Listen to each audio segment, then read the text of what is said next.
The Jolt. This is The Jolt with Larry Flick on SiriusXM OutQ.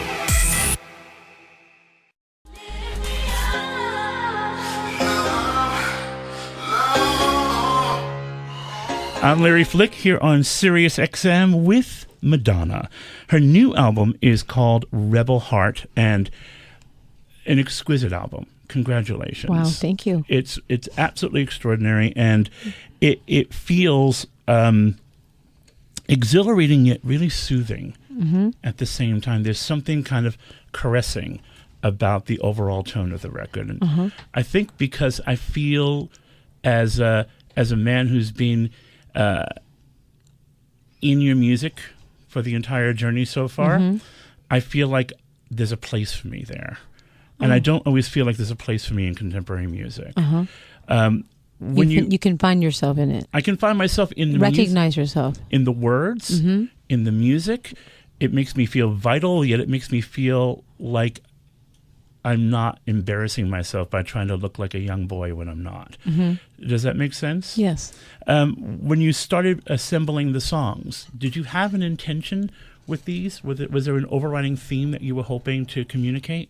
Honestly, when I first started writing the record, I didn't have a goal. I just wanted to write. I wanted to approach everything from a simple songwriting point of view. I just wanted to write good songs that had, content that reflected what my state of mind was, and that didn't need any bells and whistles, great, amazing production to stand alone as songs. That was my goal. How many of these songs did you write on your guitar? Probably, I don't know, 6 or 7. There's a melodic ease in these some songs. Are written. Some are also written on piano, which I can't play, but other people did. And a lot of them sound good with just vocal and guitar, or vocal and piano. That's it. Indeed. Are you feeling particularly unguarded these days? There's something very direct about these songs. I don't know. I mean, I guess it depends on the mood I'm in. I think I was working with people, the collaborators that I worked with made me feel comfortable and disarmed me in a way that I felt comfortable to share my feelings. There's something about a number of these tracks, and one of them is Benny Beachy. Benny Bitty Beachy? Yeah. It feels like... yesterday, I was a baby on the street. Well, I mean, it feels like a night out of Studio 54. It feels like... I actually feel like there were ghosts of my friends rolling around. Well, that's how I felt when I was writing it. And it was Diplo that encouraged me. He's like, you've been through so much. And I was sitting around talking about my past and coming up in New York in the early 80s, and all the great artists that I used to work with, hang out with, go to parties with, the Paradise Garage, Keith Haring, dating Jean-Michel Basquiat, having dinner with Andy Warhol, and they were their mouths were hanging open. They're like, you got to write about this. You have to, it's such a great time, and I don't usually do stuff like that. So I just decided, and he's like, yeah, and just do it like almost like you're talking, like you're rapping, like in a very laissez-faire kind of way. So I did. How difficult was it for you to ease into that, because it's not your nature to reminisce?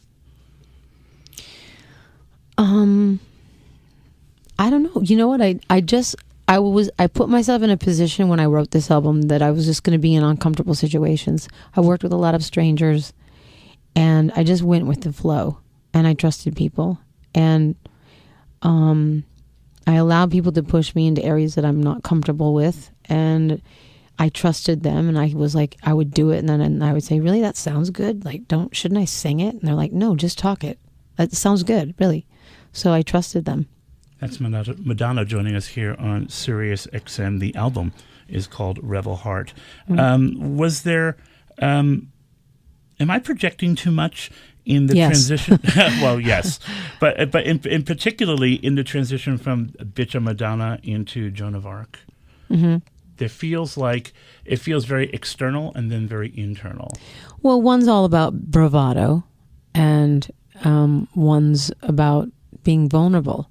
And that's really why the album's called Rebel Heart. And originally I had intended to make a two-sided record to show the two sides of me that are the most prevalent.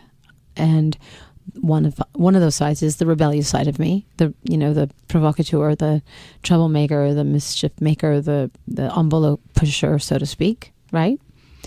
And, it says, don't go for second best and express yourself and I'm not your bitch, don't hang your shit on me and all that stuff.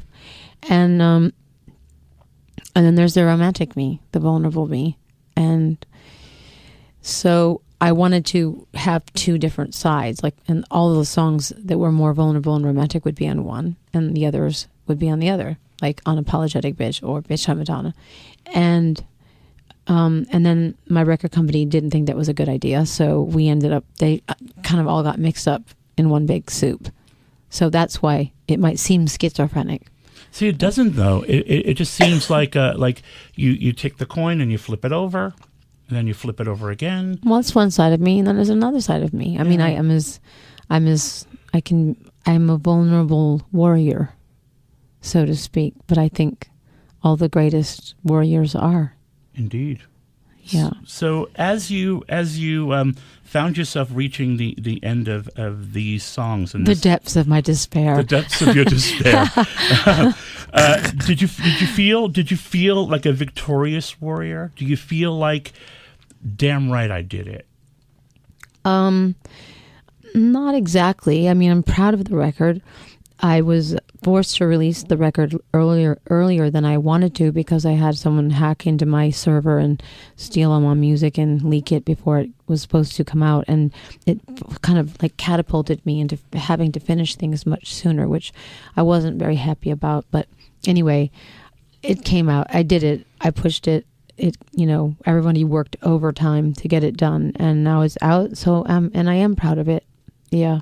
Does it ever get easier sharing music, whether it be finished, not? I mean, I'm always fascinated by people who expose themselves so thoroughly. But that's what artists do. I mean, does it ever get easier to paint a painting and then unveil it for the first time? Or, everything that you do when you create something and it's a manifestation, an extension of who you are, your soul, your innermost, deepest feelings, whatever. You always feel like you're taking your clothes off in front of everybody. You feel like you're revealing yourself, and with that comes judgment. So it's always scary. But is it pleasurable along the way? Yeah, it is. I wonder, the agony and the ecstasy. The agony and the ecstasy. Do they collide at the same time? They do, indeed. That's a very, very interesting experience, I would imagine. Yeah. Of the producers, you worked with some amazing minds. I'm most intrigued by your collaboration with Ariel. I think because Ariel Richteshad. Notice I let you say the name because I didn't want to embarrass myself. I always call him Richteshad, and he's like, "That's not how you pronounce it." I'm intrigued because he is so rhythmic in his productions, but he also understands when to let an artist breathe. Yeah. How did you find collaborating with him? Very easy. I mean, he gave me,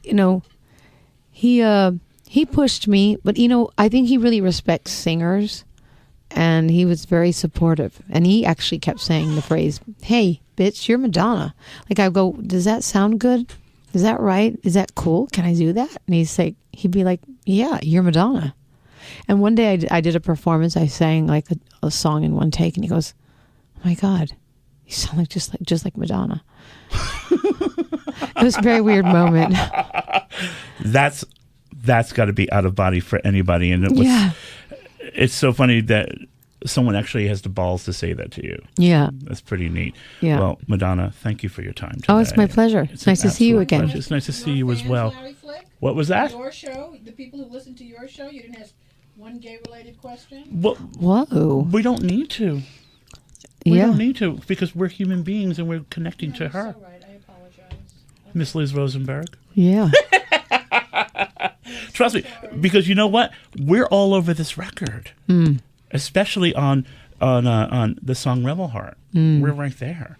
Any guy, any man or woman who's ever said to their family, "I'm going to be different because I am different." You're taking the road less traveled by. Yeah, it's a scary And sometimes road. you can barely make it out alive. I feel like a lot of people can relate to that. It's my that and Joan of Arc are the songs that make me cry every time I listen to them. Really? Every single time. Every single time. That's good. Yeah, and then I listen to Ghost Town, and I walk through. I'm a native New Yorker, and I'll walk past all the same clubs that you used to hang out in, and we're roughly the same age, so I was going there too. Yeah, they're gone. I know. There's sushi joints with They're Bleecker gone. Bobs. They're gone, and a lot of the people are gone. I know. It's a ghost town. It is a ghost town. But we're going to carry on. We have no choice. That's right. We have no choice. And you know what? It's even in Living for Love. I thought about all my favorite Banjee boys from the West Village Pier. Yeah. And how they would be throwing down to that track. Oh, I wish I could be there to see it. Wouldn't that be wonderful? Yeah. But we're here to carry on. That's right. To be continued. Okay. Love's going to lift us up. Amen. Yes. Thank you, Larry. Thank you. Each time they take the photograph, I lose the part I can't